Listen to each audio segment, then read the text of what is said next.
يا أبناء وبنات سوريا، تعلمون بأن ثورتنا اندلعت دوه لی سریکانیه لی روجاوای کردستانه لیوا اک آلیگر جه دسته ارکان ارتش آزاد را بناوه لیوا التحریر هاتا دا مزراندن به سروکاتی عبدالکریم العبید یه ناسکرن بناوه ابو محمد کفرزیتا پشتی راگهاندنا برکان الفراد جه آلیه هزینیه پکی ین بسر پارتیا پیاده و چند کتیبین اسلامی لی گندوار حلبه ده داخیانی لیوا التوحید دا هاتی راگهاندن کو اوان اف لیوا دا مزراندیه دا بروانیه لبر خاک سوریه دا بکن و خلکن سوریه جه ترور رخصنا داعشه یا تروریست رزگار بکن. هر وها ده داخیانیه ده تکس کرنا کو اوین لسر سیستمین لشکریین بریکو پیک و ریوبریا و لیوائه بکن. لیوا ابو محمد کفرزیده جه مال پرا آرا نیوز را راگهاند بو کو او نها لسریکانیه نه و اوین هماهنگیه به همو هیزان را بکن دا جه ترور آزاد ببن. و اوین اپراسیونین خوین لشکری لی پارزگاه رقا و دورین روجهلاتا سوریه بکار بینن. و هماهنگیه وان به هزین دن را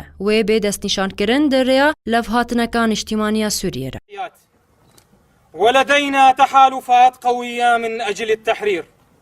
دزانین کو برینها جی سروک دسته ارکانا ارتش آزاد عبدالاله البشیر راگهاند بو کو او آمادنه کو هماهنگیه به هزین پیشمرگه و یه پکره لدجی رخصنا داعش بکن. هر وها بری چند روزا جی چند کتیبین اسلامی و هزین یه پکی هزکه بناوه برکان الفراد دا مزران تال دجی رخصنا داعش کار بکن. کو ده همان دمیده انیا اسلامی هماهنگیه خواه ده و اپراسیون دارد کر و راگهاند کو تا نهاجی او نزانن او کینه یان کیل پایوانه. هجای گوتنه گوبری نهاجی پارتیا پیده هماهنگی به انیا النصره را لسر خالن پشکنینه کربون و آلن خواه با آلن انیا النصره را لسر وان خالا بلند کربون و پشتی دمکی لحف کتن. هجای امبیر بینن کو برینها چکدارن یه پکی آلن شورش سوریه لدورن کردی قدغه کربون و چالگوان و سیاست مدار دگرتن و نفی دکرن به تومتا دانستاندنا وان به هزین ارتش آزاد را.